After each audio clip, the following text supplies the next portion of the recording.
Welcome दोस्तों, स्वागत है आपका अपने channel study with Ashutosh sir में। दोस्तों आज हम इन्वायरमेंटल पढ़ने वाले हैं। इन्वायरमेंटल के जितने ही महत्वपूर्ण प्रश्न बनते हैं उसको हम इस वीडियो में देखेंगे, जो लगभग सभी एग्जाम की दृष्टि से महत्वपूर्ण होंगे। दोस्तों पहला क्वेश्चन है आपका, किस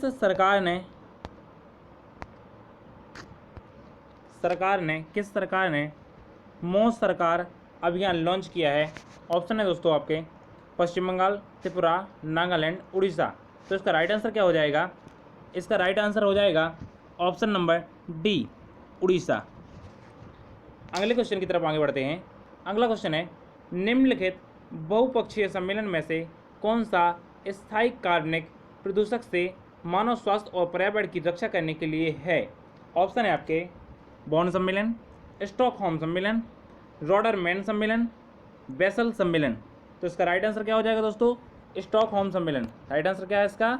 ऑप्शन नंबर बी, स्टॉकहोम सम्मेलन। अगले क्वेश्चन की तरफ आगे बढ़ते हैं।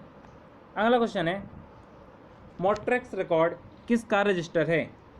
ऑप्शन है खतरे में स्थित विदेशी प्रजातियां। अगला ऑप्शन है खतरे में स्थित वन्य प्रजातियां, मानव जनित गतिविधियों के तहत खतरे में जलीय स्थान, इनमें से कोई नहीं। तो इसका राइट आंसर क्या हो जाएगा? ऑप्शन नंबर सी, मानव जनित गतिविधियों के तहत खतरे में जलीय स्थान। अगला क्वेश्चन की तरफ आगे बढ़ते हैं।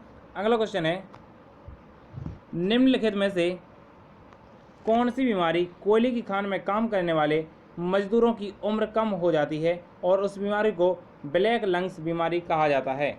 ऑप्शन है क्लोम गोलाडू रोंगड़ता। अगला ऑप्शन है प्रगतिशील विशाल फाइब्रोसिस, मेसोथेलियोमा, इनमें से कोई नहीं। तो इसका राइट आंसर क्या हो जाएगा? राइट आंसर हो जाएगा ऑप्शन नंबर ए, क्लोम गोलाडू रोंगड़ता। ठीक है, अगले क्वेश्चन की तरफ आगे बढ़ते हैं दोस्तों। अगला क्वेश्चन है, वन्यजीव संरक्षण क्षेत्र में अदम्य साहस दिखाने वाले को कौन सा पुरस्कार दिया जाता है? ऑप्शन है इंदिरा गांधी पर्यावरण पुरस्कार, मेदना पुरस्कार योजना, अमृता देवी बिश्नोई पुरस्कार, पीताम्बर पंत राष्ट्रीय पुरस्कार। तो इसका राइट आंसर क्या हो जाएगा दोस्तों? राइट आंसर हो जाएगा इसका ऑप्शन नंबर सी, अमृता देवी बिश्नोई पुरस्कार। अगले क्वेश्चन की तरफ आगे बढ़ते हैं। अगला क्वेश्चन है, सिंपल क्वेश्चन है, दाची-गाम राष्ट्रीय उद्यान कहाँ है? ऑप्शन है आपके जम्मू कश्मीर, हिमाचल प्रदेश, उत्तराखंड, पंजाब। तो इसका राइट आंसर क्या हो जाएगा? राइट आंसर हो जाएगा इसका Jammu Kashmir, option number A. Option number क्या हो जाएगा? ए इसका क्या हो जाएगा? राइट आंसर हो जाएगा। अगले क्वेश्चन की तरफ आगे बढ़ते हैं। अगला क्वेश्चन है, समताप मंडल की ओजोन गैस की परत की मोटाई किस इकाई में मापी जाती है? ऑप्शन है CA वर्ड्स, डॉप्सन इकाई, मेल्सन इकाई, इनमें से कोई नहीं। तो राइट आंसर इसका क्या हो जाएगा? ऑप्शन नंबर बी, डॉप्सन इकाई। दोस्तों आपको पता होना चाहिए, क्वेश्चन आता है ओजोन परत किस मंडल में पाई जाती है? तो किस मंडल में पाई जाती है? समताप मंडल में, ये आपको याद रखना है। अगले क्वेश्चन की तरफ आगे बढ़ते हैं। 8वां क्वेश्चन है हमारा, कार्बन डाइऑक्साइड के उत्सर्जक देशों की सूची किस स्रोत से कार्बन डाइऑक्साइड उत्सर्जन पर आधारित होती है? तो ऑप्शन है आपके जीवाश्म ईंधन का जलना, सीमेंट उद्योग, उपयुक्त दोनों, इनमें से कोई नहीं। तो इसका राइट आंसर क्या हो जाएगा? Option number C. Right answer क्या हो जाएगा दोस्तों इसका? ऑप्शन नंबर सी, उपयुक्त दोनों। अगला क्वेश्चन है, विश्व में सबसे ज़्यादा पाई जाने वाली ग्रीन हाउस गैस है? ऑप्शन है कार्बन डाइऑक्साइड, जलवाष्प, सल्फर डाइऑक्साइड, ओजोन। तो इसका राइट आंसर क्या हो जाएगा? जो विश्व में सबसे ज़्यादा ग्रीन हाउस गैस है वो है आपका option number B. Right answer क्या हो जाएगा इसका? बी, जलवाष्प। जलवाष्प सबसे ज़्यादा मात्रा में पाई जाती है, जो ग्रीन हाउस प्रभाव का बढ़ावा दे रही है। अगला क्वेश्चन है, 10वां क्वेश्चन है,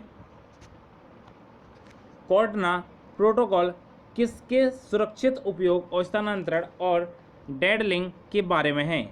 ऑप्शन है इसमें नाभिकीय कचरा, आक्रामक विदेशी प्रजातियां, संशोधित जीवित जीव, या इनमें से कोई नहीं। तो इसका राइट आंसर हो जाएगा संशोधित जीवित जीव, ऑप्शन नंबर सी इसका क्या हो जाएगा?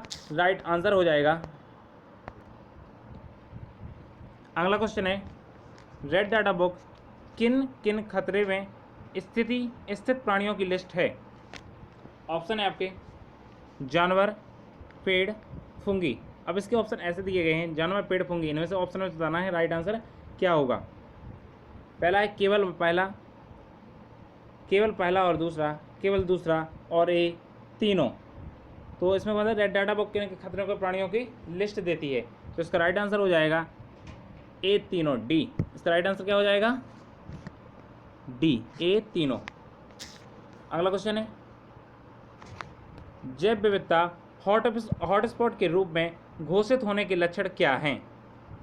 पहला है इस क्षेत्र में कम से कम 0.5% या विनाशकारी पौधों को 1500 प्रजातियों को स्थानिक प्रजातियों के रूप में होना चाहिए। दूसरा है इस क्षेत्र को अपनी प्राथमिक वनस्पति का कम से कम 70% नष्ट करना चाहिए। ऑप्शन है आपका केवल पहला, केवल दूसरा, ए दोनों, इनमें से कोई नहीं। तो इसका राइट आंसर क्या हो जाएगा, ए दोनों। ए दोनों कंडीशन क्या हो रही हैं, जैव विविधता हॉटस्पॉट के रूप में घोषित होने के लिए फॉलो हो रही हैं। अगला क्वेश्चन है निम्नलिखित में से कौन सा प्रोटोकॉल उसके मुद्दे में से सही संबंधित नहीं है।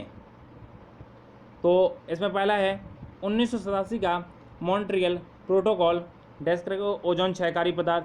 दूसरा है 1979 का बॉन सम्मेलन प्रवासी प्रजातियों के संरक्षण। तीसरा है 1989 का बासेल सम्मेलन ट्रांसबाउंड्री आंदोलन पारगमन डेडलिंग और रहने वाले संशोधित जीवों के उपयोग का विनिमय। 1998 का रॉटरडैम सम्मेलन कुछ खतरनाक रसायन कीटनाशकों के अंतर्राष्ट्रीय व्यापार की सहमति। तो इसका राइट आंसर हो जाएगा ऑप्शन नंबर सी।